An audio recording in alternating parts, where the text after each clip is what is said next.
vocês estão aí. Que bom. Aproveitando que vocês já chegaram, vocês já ouviram falar de neuroplasticidade? Não? Ah, de fato eu tenho certeza que muitos de vocês sequer já ouviram esse termo. E, consequentemente, sequer também sabem que se trata de fato de um fenômeno muito interessante que acontece dentro do nosso cérebro e é responsável pelas nossas configurações e reconfigurações desde o momento que somos concebidos até o momento que morremos. Mas vocês não precisam ter certeza aprofundadamente sobre isso, porque nós vamos explicar isso exatamente agora para vocês. Venham conosco.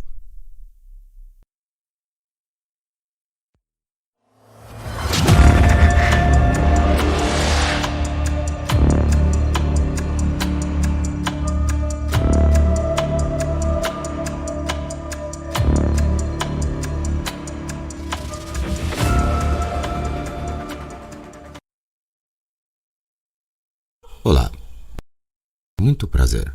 Meu nome é Mitsak Salles, mas eu sou mais conhecido como Oxalia. E entre outras coisas, eu também sou um neuropsicoterapeuta.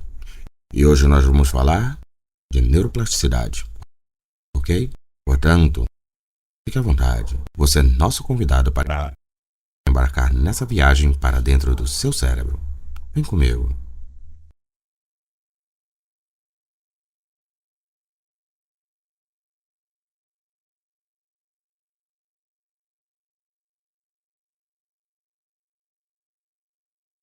Neuroplasticidade, plasticidade neuronal ou plasticidade cerebral é o fenômeno relacionado à capacidade que o sistema nervoso central, SNC, possui naturalmente de adaptar-se e moldar-se a novas situações e experiências. Ou seja, grosso modo, seria a capacidade intrínseca que o cérebro tem de se configurar ou de se reconfigurar. Plasticidade é uma referência à maleabilidade do plástico ao molde. Enfim, eu também penso que neuroadaptabilidade, neuroadequação, ou mesmo neuroelasticidade, por que não, seriam termos mais pedagógicos ou autoexplicativos. De qualquer forma, eu não fui consultado na hora da alcunha científica do termo, de sorte que só me resta explicá-lo a contento a vocês, os nossos companheiros dessa plataforma. A neuroplasticidade é a capacidade que o cérebro tem, por intermédio dos seus neurônios, de programar-se ou reprogramar-se para qualquer padrão. Como? Entenda. Toda informação marcante que nosso cérebro capta desde o ventre materno, ele a armazena em bancos de memórias denominados engramas. Isto é, conexões neuronais que formam traços de memórias a partir de uma experiência e que se tornam definitivamente impressos na psique. Dessa forma, tudo o que você pensa, sente ou faz regularmente tende a programar ou reprogramar o seu cérebro, estabelecendo como padrão aquilo que você faz por repetição, de forma que pensamentos, emoções ou sentimentos e atitudes se tornem automáticos. E é assim que aprendemos uma arte marcial, dirigir, ler, escrever, amar, escolher, desejar e etc. De qualquer forma, é realmente importante lembrar a regra do use ou perca. E isso quer nos dizer que, quanto mais reprisamos uma atividade boa ou ruim, pensamentos, reações emocionais, comportamentos e etc., mais fortemente padronizada ela se torna no nosso cérebro. E quanto mais a abandonamos, mais fraco se torna o padrão. Isso lhe parece fazer sentido?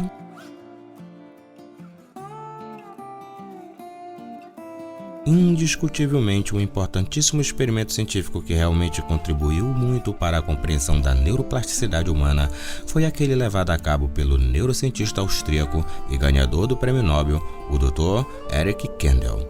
Experimento esse relacionado a uma espécie de molusco denominado Aplysia californica, um tipo de lesma do mar supercrescida.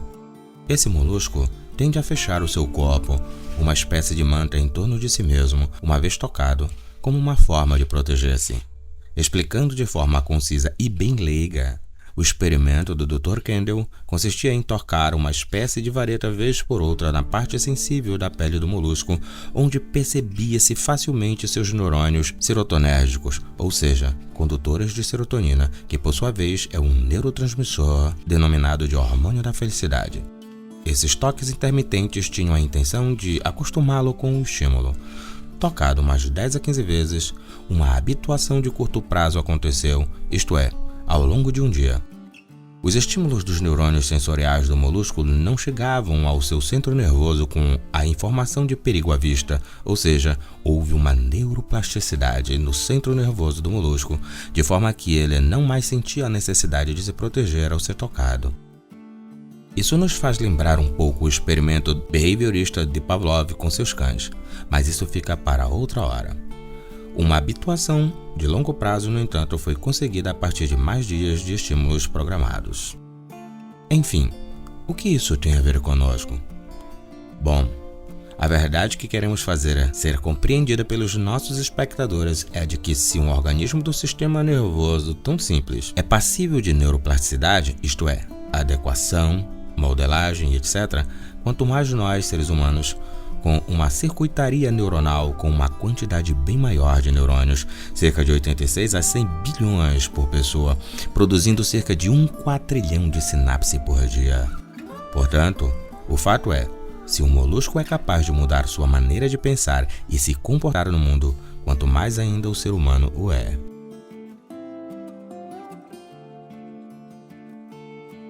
Antes de continuarmos, só para constar, eu gostaria de lembrar que sinapses são as conexões entre neurônios, as quais formam verdadeiras redes de informações na circuitaria cerebral. De forma muito elementar, a neuroplasticidade pode se manifestar de duas formas diferentes, ou seja, a neuroplasticidade estrutural, que é referente à capacidade do cérebro de realmente mudar a sua estrutura física, ou seja, mudar a estrutura das suas sinapses como resultado do aprendizado, e a segunda, que é a neuroplasticidade funcional, ou seja, a capacidade do cérebro de realocar funções de uma área danificada do cérebro para outras áreas que estão sãs, de forma a compensar a perda e tentar normalizar a funcionalidade. O mesmo também ocorre, por exemplo, em funções fisiológicas tais como aprendizagem e criação de memórias pela criação de engramas. Dado o fato de que em ambos os processos nós reutilizamos conexões sinápticas pré-existentes para acomodar as novas informações obtidas, e isso de per si é realmente extraordinário.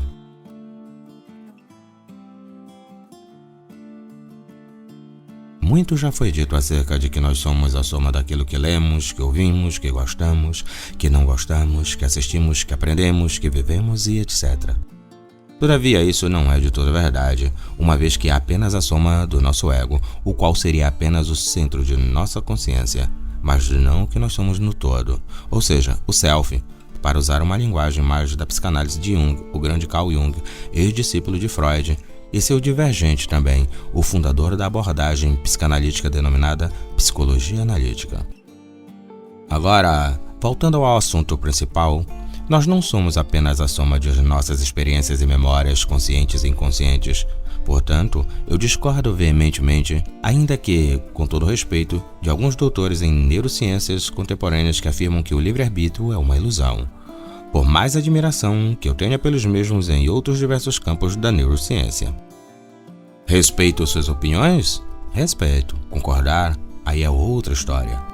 Ninguém me convence com meia dúzia de achismos decorados travestidos de ciência, mas sim a profundidade analítica, filosófica, científica, metodológica, sistemática e estruturada, indubitavelmente necessárias para o estabelecimento do rigor científico, e principalmente diante da falta do indispensável debate técnico aberto, franco e objetivo sobre o tema. Mas esse é assunto para um outro momento.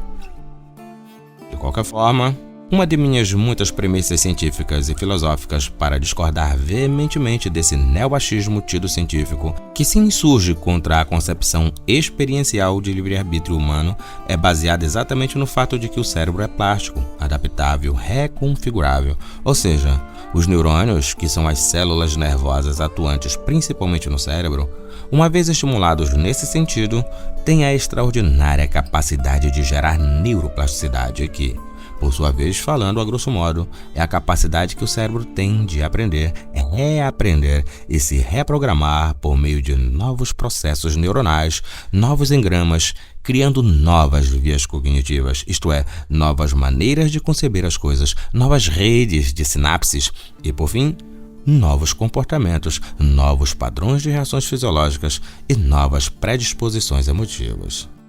E em que isso implica? Então, isso indubitavelmente implica que se o nosso cérebro tem essa magnífica capacidade de adaptar-se, de reconfigurar-se, nós, seres humanos, mais que os outros seres, somos então possuidores da capacidade incrível de nos reinventarmos, de nos repaginarmos. Infelizmente, essa capacidade extraordinária pode ser revertida para o bem ou para o mal. Por fim, o cerne de tudo o que temos dito é que o nosso cérebro não é um sistema rígido e inflexível, mas muito pelo contrário, ele é, na realidade, um mecanismo dinâmico em configuração e reconfiguração constante. A neuroplasticidade cerebral prova que o nosso cérebro não trabalha em um formato mecanicista ad eternum, herdado geneticamente. O que há na realidade é um estado interativo entre objetividade e subjetividade, a diversidade e a singularidade entre o absoluto e o relativo. E isso é fundamental para que o processo na psicoterapia resulte a contento. Daí a importância do casamento entre as neurociências e a psicologia clínica aplicada, ou seja, a neuropsicoterapia, ou como alguns preferem, a neuropsicologia. Por fim, mas não menos importante, quero explicar que nem tudo são flores no que diz respeito à neuroplasticidade, pois indubitavelmente há que se ter alguns entendimentos no campo da saúde mental com relação a isso. Por exemplo, se uma pessoa nasce com ou adquire algum transtorno mental, ou sofre um trauma, ou adquire uma ferida emocional e etc.